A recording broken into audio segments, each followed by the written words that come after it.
Alright, so let me ask you something. If you stop working tomorrow, how long will your money last? And I know this may not be a surprise to you, but the rich don't worry about running out of money. Not because they're reckless, and definitely not because they're lucky, but because they don't live off their income the way most people do. So in this video, I'm going to break down how the rich structure their money so it keeps coming in, even when there's a recession, markets dip, and even when they stop working. And I'll show you how these rules apply whether you make $60,000 or $600,000 a year. But before all that, if we've never met, I'm Ernest and I moved to the US back in 2014 and made $8 an hour working at Kmart. I am proud to own multi-million dollars in rental real estate. I didn't grow up wealthy and I definitely didn't have a trust fund. And I had to learn all this myself the hard way. But I want to share all this information with you so you don't waste years working to achieve the wrong goal. Alright, so let's talk about how the rich actually think about money. Rule number 1. The rich build their wealth first before they build their lifestyle. Okay, so this is the first mindset shift that I want to make sure you understand. This one is simple, but it changes everything. And if you skip this part, everything else either becomes impossible or a lot harder than it needs to be. Most people follow this formula when it comes to their finances. They earn money from their jobs, spend most of it on expenses, and invest whatever's left over. And honestly, that's what I did early on too, because we're not taught anything better. This is how I used to budget my money when I was younger. I would look at how much I make every month, list all of my expenses, and then set aside whatever that's left into my savings account. And that's only if there was anything left to save that month. But what if I tell you that this is actually backwards and a subtle shift in this formula will actually make you more wealth than anything else? So let me show you how the wealthy do it. They make their money, set aside most of that money to invest, and then spend what's left on their expenses. So do you see the difference? And why does it matter so much? If you keep living your life using the old formula, you will always be in that if there's anything left to save scenario. Now in this new formula, you make sure you always have money to invest every month, even before life happens. And that's how you get ahead. That's how you fix that I can't save money trap that most people fall into. So yes, this sounds great in theory, right? You're probably saying, sure, that would be nice, but I could never do that. And I get it. It sounds simple in theory, but before you dismiss what I'm saying, let me show you the step-by-step plan so we can make it actionable and realistic for your personal situation. Step number 1. Write down your net monthly income after taxes. Write down how much money is actually hitting your bank account. Say for example, just for round numbers, you make $5,000 a month. Step number 2. List all of your expenses. And I mean everything. Rent, car payment, gas, groceries, subscriptions, all that jazz. Make sure you don't forget anything. Now just add all your expenses and write that number down. Let's say in this example, you spend $4,500 on your expenses every month. Step number 3, look at the difference between your monthly income and your expenses. In this example, you make $5,000 and spend $4,500 every month, which means you have $500 left every month. Step 4. Okay, so every step that we've gone so far is important, but this is the most crucial. Make sure you establish those numbers as your baseline. What do I mean by that? You see your monthly income? Find ways to increase that. Whether it be by working more hours at your current job, finding a different job that pays more, or through a side hustle. Just find a way to make more money every month. Now you see your monthly expenses? Try to find ways to minimize that. And if you can't, just make sure you keep your expenses the same as you increase your income. No matter how much you make, don't increase your expenses. If you follow my advice to continue to increase your income and keep your expenses the same, over time, your monthly savings will increase. Before you know it, you're saving $1,000, then $2,000, and then $5,000 a month. Build and invest your savings to build wealth. It may sound difficult and impossible now, but that's literally what I did with my own life. And if you follow the same framework, you can do it too. Rule number 2, the rich don't live on their earned income. Most people fund their lifestyle through their active or earned income.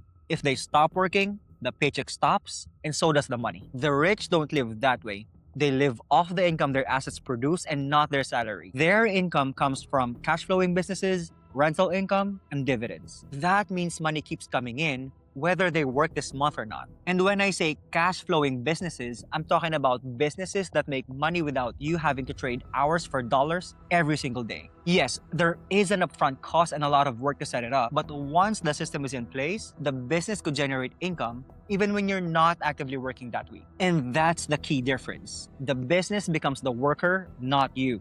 Now, rental income is probably the easiest example. And here's how I think about it. When I buy my properties, I don't buy them just for long-term wealth gain or appreciation. I buy them because every month I receive rent from tenants, and that rent covers the mortgage, expenses, and still leaves me with some cash flow. Whether I wake up early or sleep in, or whether I'm busy at work or on vacation, the rent still comes in. That's what people mean when they say passive income. It's not necessarily zero work, but it's not tied to my time. And I make a good amount of money from my rentals relative to the time that I am spending on managing them. And then there are also dividends. Dividends are simply income that you receive from owning stocks or shares of a company. When you invest in dividend-paying stocks or funds, those companies send you cash, usually quarterly, just by owning stocks of those companies. You don't have to sell your shares, and you don't have to time the market. You simply get paid for holding them. Over time, as you reinvest those dividends, that income grows on its own. So when you zoom out, you start to see the pattern. Cash flowing businesses pay you for the systems you built, rental properties pay you passive income for owning them, and dividends pay you for capital you invested. That's why the rich don't panic when work slows down or markets get shaky. Their money isn't dependent on a single paycheck, coming from multiple sources backed by real assets that keep producing money whether they work on it or not. That's the real mindset shift, from earning money to owning things that build wealth and earn money for you. Rule number 3, the rich don't sell assets, they borrow against them.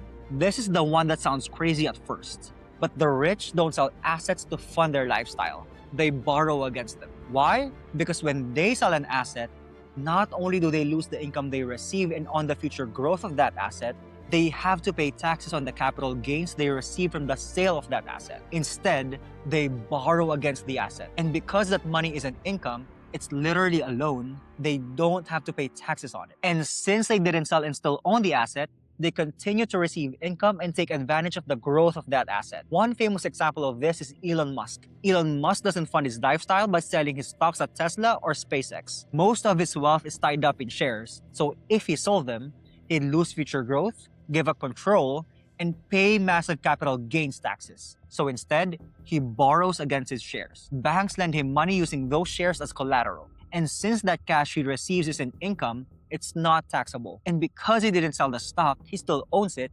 It can keep growing and it can keep working for him. From the outside, it looks like he's spending money. But in reality, he's just accessing cash without destroying the asset. Okay, and I get what you're probably thinking. That's Elon Musk. He's literally the wealthiest person in the world. But you don't have to be the wealthiest person in the world to be able to do this. So let me show you how I do this at my level so it's more realistic and actionable. So back in 2019, I bought an apartment building for $240,000. Over the next 5 years, the loan got paid down by tenants, and I had the property reappraised at $428,000. That meant I built roughly $190,000 in equity. Instead of selling that property, I went to the bank and said, hey, I want to borrow against that equity. I got approved for a loan of $90,000. Now, here's the important part. I didn't use that $90,000 to buy a new car or upgrade my lifestyle. I used it as a down payment on another rental property. And the cycle starts again. The new property will appreciate, the loan will get paid down,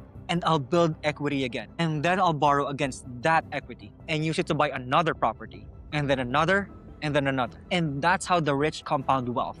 Not by selling assets, but by recycling equity and letting the assets keep working for them. Rule number 4, they know that net worth builds wealth and cash flow protects it. Here's something that a lot of financial gurus won't admit. The rich care less about net worth and more about cash flow. But as we always do, before we keep talking about those things, let us define them and so we are on the same page on what they are. Let's define net worth first. Here's the quick formula for computing for net worth. Net worth is equal to assets minus liabilities. So net worth is simply everything you own minus what you owe. Everything you own has a value. That means your cash, business, investments, and real estate. Everything you owe are your debts. That means your mortgages, loans, and credit cards. When you subtract the debts from the assets, what's left is your net worth. Now, cash flow is the money left over after all your income comes in and all your expenses go out. If more money comes in than goes out, you have positive cash flow. If more goes out than comes in,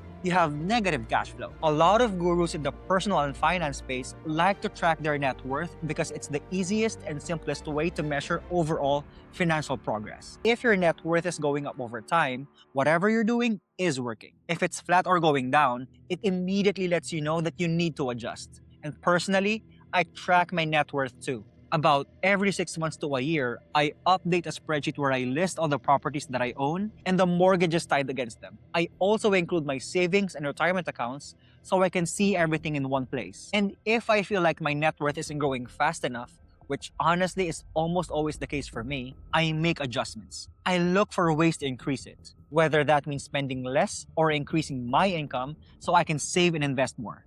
So I'm not saying you shouldn't track your net worth.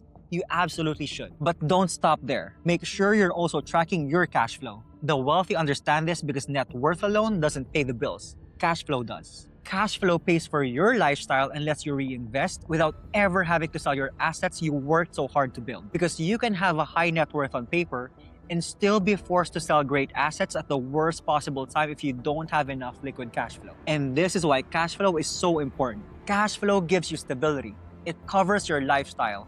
And it gives you peace of mind. When income slows down or expenses pop up, cash flow absorbs the shock.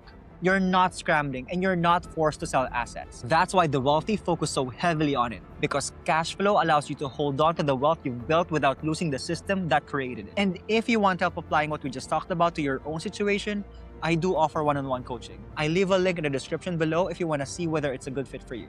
So let's wrap it up. How do the rich never run out of money? First, they build wealth before they build lifestyle. They make investing automatic instead of optional. Second, they don't live on active income. They live on cash flow.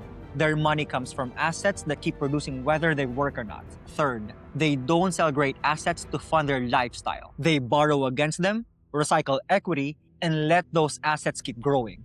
And finally, they obsess over cash flow because cash flow is what pays the bills, unforeseen expenses, and protects the system they built. That's why the rich don't panic when markets dip or income slows down. Their money isn't fragile, it's structured. And the best part, these rules don't require a massive salary. They work whether you make $60,000 or $600,000 a year, as long as you apply them consistently. And none of this requires being born wealthy. It requires learning the rules and playing a different game. If this helped, hit like, subscribe, and check out the other videos on my channel.